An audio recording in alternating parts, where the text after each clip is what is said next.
નમસ્કાર વિદ્યાર્થી મિત્રો, આજે આપણે વિઘટનની ચર્ચા કરીએ. તો પહેલા વિઘટનની વ્યાખ્યા આપીએ. વિઘટન એટલે શું? તો વિઘટનની ક્રિયા વિઘટક સજીવો દ્વારા થાય. આ વિઘટકો એટલે કે વિઘટક સજીવો જટિલ કાર્બનિક દ્રવ્યોને તોડી, એટલે જમીન પર વનસ્પતિ કે પ્રાણીના જે મૃત અવશેષો હોય એમાં રહેલા જટિલ કાર્બનિક દ્રવ્યોને વિઘટક સજીવો તોડે. એટલે વિઘટકો જટિલ કાર્બનિક દ્રવ્યોને તોડી તેને CO2, પાણી તથા અકાર્બનિક દ્રવ્યોમાં ફેરવે તે સમગ્ર પ્રક્રિયાને વિઘટન કહેવાય. કયા સજીવો વિઘટનની ક્રિયામાં સંકળાયેલા હોય? તો અળસિયા, ફૂગ, બેક્ટેરિયા વગેરે વિઘટક સજીવો છે. અળસિયા જટિલ કાર્બનિક દ્રવ્યોને તોડે છે તથા જમીનને પોચી એટલે કે ફળદ્રુપ બનાવે છે. તેથી અળસિયાને ખેડૂત મિત્રો પણ કહેવાય છે.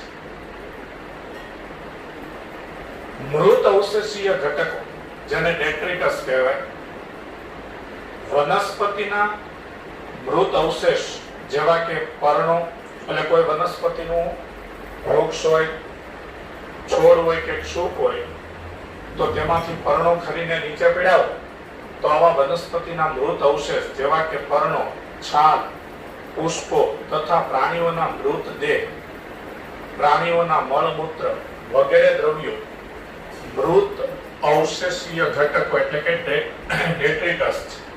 તે વિઘટન માટેના કાચા પદાર્થો છે. તો અહીંયા આપણે એ વાત કરી કે જમીન પર કેવા દ્રવ્યોનું વિઘટન થાય છે.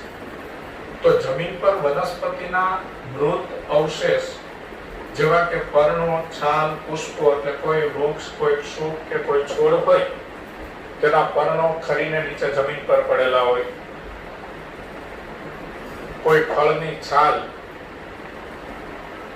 પુષ્પો, આવા વનસ્પતિજન્ય દ્રવ્યો, પ્રાણીઓના મૃતદેહ દાખલા તરીકે ગરોળી, કાચીડા, કીટકો કે બીજા કેટલાક પ્રાણીઓ મૃત્યુ પામે તો એ પ્રાણીઓના મૃતદેહ, પ્રાણીઓના મળમૂત્ર વગેરે દ્રવ્યો વગેરે કચરા જમીન પર પડેલા હોય.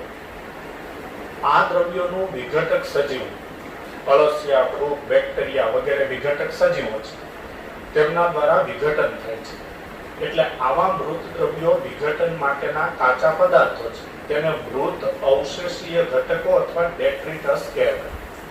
હવે વિઘટનના તબક્કાની વાત કરીએ તો વિઘટનની ક્રિયા અવખંડન, ધોવાણ અને અપચન, સેન્દ્રિયકરણ અને ખનિજીકરણ વગેરે વિઘટનના તબક્કા છે.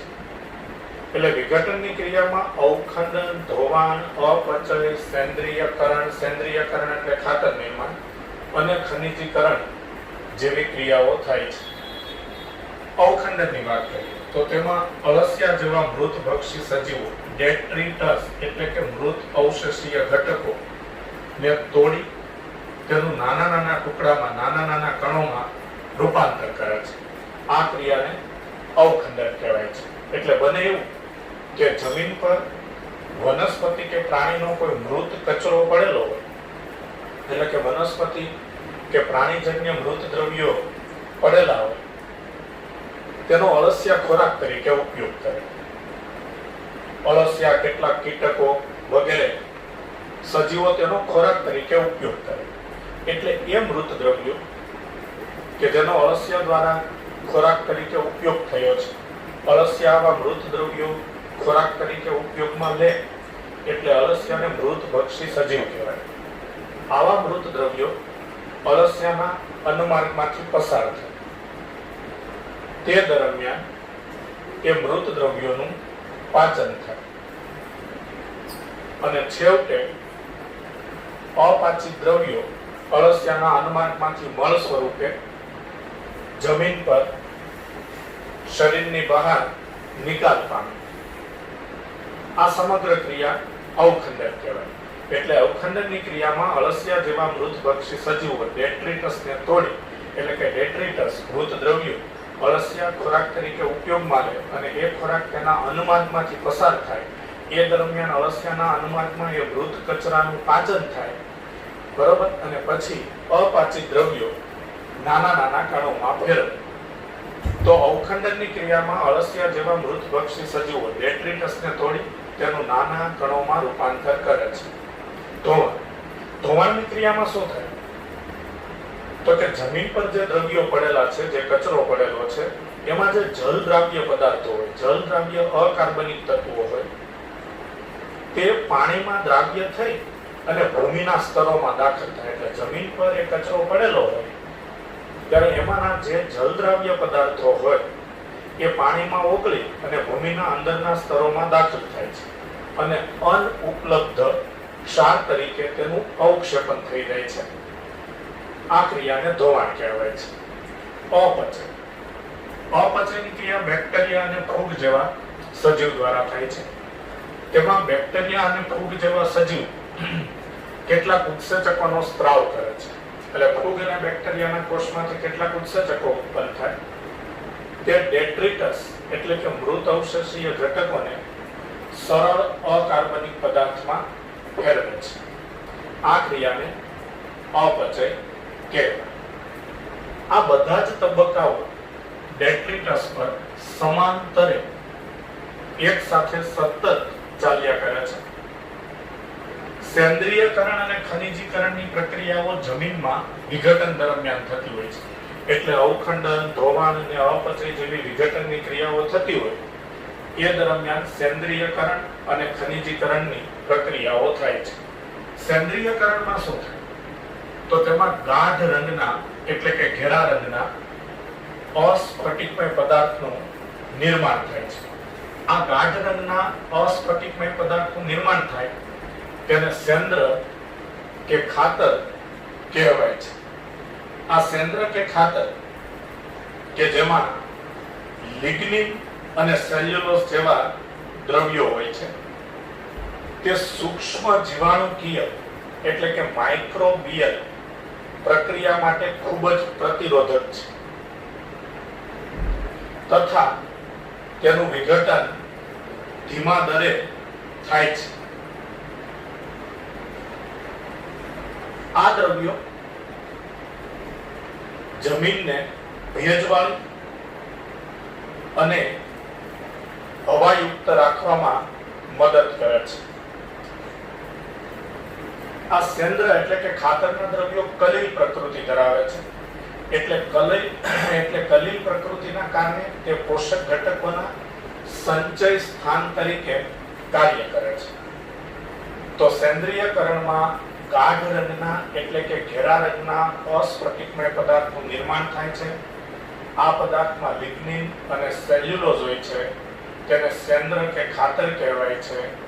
તે સૂક્ષ્મ જીવાણુકીય ક્રિયા માટે ખૂબ જ પ્રતિરોધક છે. એટલે કે માઇક્રોબિયલ પ્રક્રિયા માટે તે ખૂબ જ પ્રતિરોધક છે તથા તેનું વિઘટન ધીમા દરે થાય છે. કલીલ પ્રકૃતિના કારણે તે પોષકોના સંચય સ્થાન તરીકે કાર્ય કરે છે.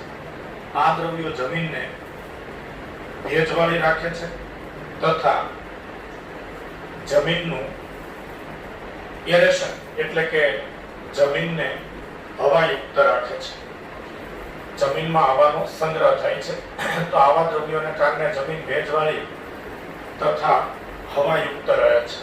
ખનિજીકરણની વાત કરીએ તો સેન્દ્ર એટલે કે ખાતર ફરીથી કેટલાક સૂક્ષ્મ જીવો દ્વારા વિઘટન પામે છે. એટલે કેટલાક સૂક્ષ્મ જીવો આ સેન્દ્ર કે ખાતરનું ફરીથી વિઘટન કરે છે અને તેમાંથી અકાર્બનિક પોષક તત્વો જેવા કે કેલ્શિયમ, મેગ્નેશિયમ, પોટેશિયમ વગેરે મુક્ત કરે છે, જે જમીન પર ઉગેલી વનસ્પતિઓને તેના મૂળ દ્વારા પ્રાપ્ત થાય છે. આ ક્રિયાને ખનિજીકરણ કહેવાય. તો આ બધી જ પ્રક્રિયાઓને ટૂંકમાં અહીં 4 સ્વરૂપે આપણે રજૂ કરી છે. તો ડેટ્રિટસ એટલે કે મૃત અવશેષીય પદાર્થ, પર્યાવરણીય પરિસ્થિતિ, વિઘટનની ક્રિયા છે તેના પર ભેજ, તાપમાન વગેરે જેવા પર્યાવરણના પરિબળો પણ અસર કરે છે. તો એ ચોક્કસ પર્યાવરણીય પરિસ્થિતિ ની અસરથી મૃતદ્રવ્યોનું વિઘટન થાય અને તેના પર એટલે કે મૃતદ્રવ્યો પર અવખંડન, ધોવાણ અને અપચય જેવી ક્રિયાઓ થાય. આ દરમિયાન સેન્દ્રિયકરણ અને ખનિજીકરણ ની ક્રિયાઓ પણ થતી રહે છે. સેન્દ્રિયકરણમાં સેન્દ્ર કે ખાતર જેવો પદાર્થ ગાઢ રંગનો કે ઘેરા રંગનો બને છે અને ખનિજીકરણમાં આ સેન્દ્ર કે ખાતરમાંથી CO2 અને પાણી મુક્ત થાય છે તથા કેલ્શિયમ, મેગ્નેશિયમ, પોટેશિયમ, એમોનિયમ વગેરે જેવા ક્ષાર મુક્ત થાય છે. આ ક્ષાર જમીન પર ઉગેલી વનસ્પતિઓને તેના મૂળ દ્વારા પ્રાપ્ત થાય છે. આ ક્રિયાને ખનિજીકરણ કહેવાય છે. તો આ વિઘટનની વાત થઈ.